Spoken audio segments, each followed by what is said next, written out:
നിങ്ങൾ എപ്പോഴെങ്കിലും ശ്രദ്ധിച്ചിട്ടുണ്ടോ ഇൻസ്റ്റാഗ്രാമിൽ ഫേമസ് ആയിട്ടുള്ള കണ്ടന്റ് ക്രിയേറ്റേഴ്സ്, ആക്ടേഴ്സ്, മോഡൽസ് അവരെല്ലാ ദിവസവും ഫോട്ടോസും വീഡിയോസും റീൽസും പോസ്റ്റ് ചെയ്യാറുണ്ട്. ഇതിനെ മാത്രം ഇവർക്ക് എവിടെ നിന്ന് കിട്ടുന്നു ഇത്രത്തോളം ഫോട്ടോസ്, ഇതിനെ മാത്രം ഇവർക്ക് എവിടെ നിന്ന് കിട്ടുന്നു ഇത്രത്തോളം റീൽസ് ഉണ്ടാക്കാനുള്ള കണ്ടന്റ്സ്, ഇവർക്ക് എവിടെ നിന്ന് കിട്ടുന്നു ഇതൊക്കെ പോസ്റ്റ് ചെയ്യാനുള്ള ഒരു സമയം? Oh my god, I'm totally confused. ചുമ്മാ വീട്ടിൽ ചൊറിയും കുത്തിയിരിക്കുന്ന നമ്മൾ വരെ, സോറി ഞാൻ എൻ്റെ കാര്യം പറഞ്ഞാണ്, ചുമ്മാ വീട്ടിൽ ഇരിക്കുകയാണെങ്കിൽ പോലും നമ്മൾ ഒത്തിരി ബിസിയാണ്. ഇവർക്കാണെങ്കിൽ ഇൻസ്റ്റാഗ്രാമിന് വേണ്ടി വീഡിയോസ് എടുക്കണം, ഡെയിലി പോസ്റ്റ് ചെയ്യണം, ഒരു ദിവസം പോലും ബ്രേക്ക് ഇടാതെ അങ്ങനെ പോയിക്കൊണ്ടേയിരിക്കണം. നടക്കാത്ത കാര്യമാണ്. But how do they do it?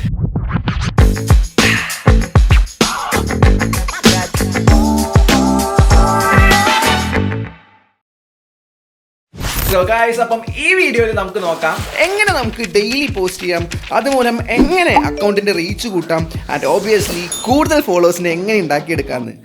Payyans കൂടെ നിന്ന് ഫോട്ടോ എടുക്കണോ? ഇൻസ്റ്റാഗ്രാമിലെ ഇൻഫ്ലുവൻസേഴ്സ്, ഇൻസ്റ്റാഗ്രാമിലെ കണ്ടന്റ് ക്രിയേറ്റേഴ്സ്, അതിപ്പോൾ ആരും ആവാം. മോഡൽസ് ആയിക്കോട്ടെ, ഫോട്ടോഗ്രാഫേഴ്സ് ആയിക്കോട്ടെ, ആർട്ടിസ്റ്റ് ആയിക്കോട്ടെ, അല്ലെങ്കിൽ റീൽസ് ഉണ്ടാക്കുന്നവരായിക്കോട്ടെ, ഇവരുടെ എല്ലാം ജോലി എന്ന് പറയുന്നത് ഡെയിലി ഇൻസ്റ്റാഗ്രാമിനകത്ത് പുതുമയുള്ള അവരുടേതായിട്ടുള്ള പുതിയ പുതിയ കണ്ടന്റ്സ് പോസ്റ്റ് ചെയ്യുക എന്നുള്ളതാണ്. മോഡൽസ് ആയിട്ടുള്ളവർക്ക് ആൾക്കാരെ ഇംപ്രസ് ചെയ്യാനുള്ള പോസ്റ്റസ്, അതിൻ്റെ ബിഹൈൻഡ് ദ സീനുള്ള റീൽസ്, ഫോട്ടോഗ്രാഫേഴ്സ് ആണെങ്കിൽ അടിപൊളി ഫോട്ടോസ് അതങ്ങനെ എടുത്തു എന്നുള്ള റീൽസ്, അതുപോലെ ആർട്ടിസ്റ്റ് ആണെങ്കിലും ഡ്രോയിങ് വീഡിയോസ്, ഫാമിലി ആണെങ്കിൽ അവിടെ ഡെയിലി നടക്കുന്ന കാര്യങ്ങൾ. നമ്മൾ ഉപ്പിടാൻ പോവുകയാണ് ഗൈസ്. നേരത്തെ ഉപ്പിട്ടല്ലോ. റീൽസ് ഉണ്ടാക്കുന്നവരാണെങ്കിൽ ട്രെൻഡിങ് ആയിട്ട് പേജ് സോങ്ങാൻ നിൽക്കുന്നത്, അത് കണ്ടുപിടിച്ചിട്ട് അത് വെച്ച് റീൽസ് ചെയ്യാം. കോപ്പ് ഒന്നുകൂടി നോക്കാം. സോ ഇതെല്ലാം ചെയ്യാൻ ഒത്തിരി ക്ഷമ വേണം, പിന്നെ ചെയ്യുന്ന കാര്യത്തോട് കുറച്ച് സ്നേഹവും വേണം. നോർമൽ ആൾക്കാർ 9 മണിക്ക് ജോലിക്ക് പോയിട്ട് 5 മണിക്ക് ജോലി കഴിഞ്ഞ് വരുന്നു, അവർക്ക് അങ്ങനെ സാലറി കിട്ടുന്നു. നമ്മളെപ്പോലെയുള്ളവർ രാവിലെ മുതൽ ജോലി തുടങ്ങുന്നു, ഉറങ്ങുന്നവരെ ചെയ്യുന്നു, അത്രേ ഉള്ളൂ. So to be an influencer or a content creator you needs all out of patience and passion. Daily photoshoot ചെയ്യാനായിട്ട്, ഡെയിലി വീഡിയോസ് ഷൂട്ട് ചെയ്യാനായിട്ട്, ഡെയിലി റീൽസ് ഷൂട്ട് ചെയ്യാനായിട്ട് പോകാമെന്ന് പറയുന്നത് നടക്കുന്ന കാര്യമാണ്. എന്നാലേ എൻ്റെ ഒരു വഴിയുണ്ട്. ഇതിന് വിവരമുള്ളവർ ബാച്ച് ക്രിയേറ്റിംഗ് എന്ന് പറയും. അതായത് നിങ്ങൾ ഒരാഴ്ചയ്ക്ക് വേണ്ടിയുള്ള കണ്ടന്റ് വെറും 2 ദിവസം കൊണ്ട് എടുത്തു വെക്കുക.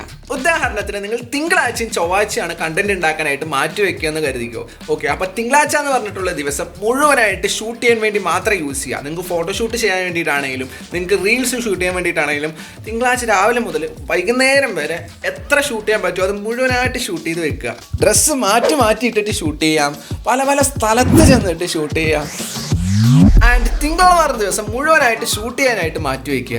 പിന്നെ ചൊവ്വാഴ്ചയാണുള്ളത്. ചൊവ്വാഴ്ച എന്ന് പറയുന്നത് ഈ ഷൂട്ട് ചെയ്ത് മുഴുവൻ എഡിറ്റ് ചെയ്യാനായിട്ടുള്ള ദിവസമാണ്. ചൊവ്വാഴ്ച കുത്തിയിരുന്ന് ഇതെല്ലാം എഡിറ്റ് ചെയ്യുക. അപ്പോൾ ചൊവ്വാഴ്ച വൈകിട്ടാകുമ്പോഴത്തേനും ഒരു ആഴ്ചയ്ക്ക് പോസ്റ്റ് ചെയ്യാനായിട്ടുള്ള കണ്ടന്റ് മുഴുവൻ നമ്മുടെ കയ്യിലുണ്ടാവും. സോ ഒരാഴ്ചക്കുള്ള പണി നമ്മൾ വെറും 2 ദിവസം കൊണ്ട് തീർത്തിട്ട് ബാക്കിയുള്ള 5 ദിവസം പോസ്റ്റ് ചെയ്യൽ മാത്രമേ ഉള്ളൂ. De Garcia Gabriel de Francis ഫെർണാണ്ടസിന്റെ ബുക്ക് ആരെങ്കിലും വായിച്ചിട്ടുണ്ടോ?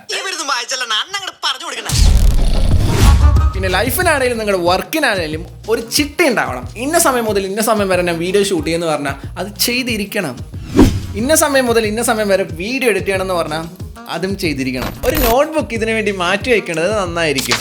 നമുക്ക് നാളെ ചെയ്യാൻ പോകുന്ന ടാസ്ക് ഇന്ന് തന്നെ അതിനകത്ത് എഴുതി വെക്കാം. എൻ്റെ ഉണ്ട് ഇതുപോലത്തെ ഒത്തിരി നോട്ട്ബുക്സ്. സോ നമ്മൾക്ക് വലുതാവണേൽ punctuality is important. And if you want നിങ്ങൾക്ക് ഡെയിലി ചെയ്യേണ്ട ഓരോ ടാസ്കും അലാറമായിട്ട് സെറ്റ് ചെയ്ത് വെക്കാം.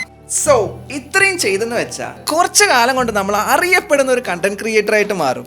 അത് എന്നേക്കും നിലനിൽക്കണം എന്ന് വെച്ചാൽ വി ഷുഡ് കീപ് എൻഗേജിങ്. നമ്മളെപ്പോലെ കണ്ടന്റ് ഉണ്ടാക്കുന്ന ആൾക്കാരുടെ അക്കൗണ്ട് എടുക്കുക, കമന്റ് ചെയ്യുക. അടിപൊളി സ്റ്റെപ്സ്. പറ്റുവാണെങ്കിൽ ഒരുമിച്ചുള്ള ഫോട്ടോഷൂട്ടൊക്കെ ചെയ്യുക, ഒരുമിച്ച് വീഡിയോസൊക്കെ എടുക്കുക, ഒരുമിച്ച് റീൽസൊക്കെ ഉണ്ടാക്കിയിട്ട് അത് ഒരുമിച്ച് ഇൻസ്റ്റാഗ്രാമിനകത്ത് കൊളാബറേഷൻ പോസ്റ്റ് ആക്കിയിട്ട് പോസ്റ്റ് ചെയ്യുക. ഇങ്ങനെ ചെയ്യുമ്പോൾ നമുക്ക് ഒരുമിച്ച് മ്യൂച്വലായിട്ടുള്ള ഫോളോവേഴ്സിനെ അങ്ങോട്ടും ഇങ്ങോട്ടും എക്സ്ചേഞ്ച് ചെയ്തിട്ട് നമ്മളെ വളർത്തിയെടുക്കാൻ സഹായിക്കും. സത്യം. അപ്പോൾ ഇതെല്ലാം ഫോളോ ചെയ്തെന്ന് വെച്ചാൽ നിങ്ങളും ഭാവിയിൽ ഫേമസ് ആയിട്ടുള്ള ഒരു കണ്ടന്റ് ക്രിയേറ്റർ ആയിട്ട് മാറും. അപ്പോൾ നിങ്ങൾ വലിയൊരാളൊക്കെ ആകുമ്പോൾ നമ്മളെയൊക്കെ ഒന്ന് ഓർക്കാനായിട്ട് ഈ വീഡിയോയുടെ താഴെ സബ്സ്ക്രൈബ് എന്നൊരു ബട്ടൺ ഉണ്ട്, അതിലൊന്ന് തൊട്ടാൽ മാത്രം മതി. അപ്പോൾ I will see you guys in the next video. Keep creating and